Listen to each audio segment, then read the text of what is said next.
whenever you're considering a transplant for any patient in any disease, you're always thinking what's the risk of the transplant versus what's the risk of the underlying disease.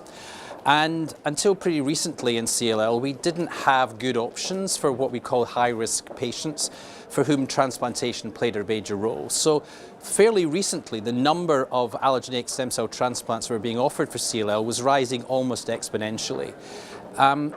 The advent of new agents like Ibrutinib, Idelalisib and now Venetoclax has meant that we've now got very good options for exactly that group of patients in whom an allogeneic stem cell transplant used to be considered an option.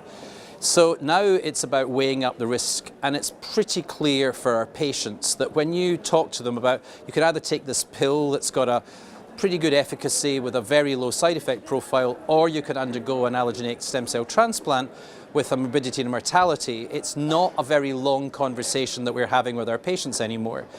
The question that we have as transplanters is, where does it still now fit, and how can we identify those patients who are not going to do well on the therapies?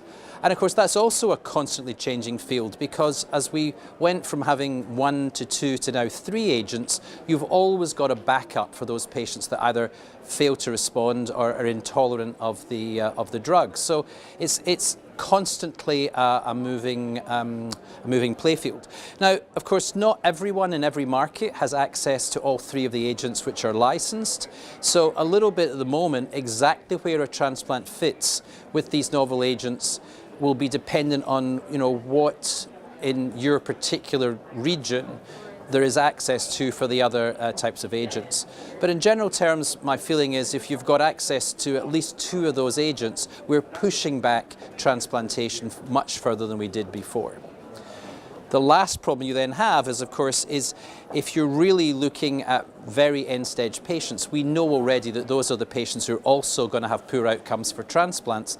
So again, it's about balancing up. How do we identify the right patient for transplant before it's too late? That's the challenge we always had in the past. That's just a slightly more tricky balance we have to find right now.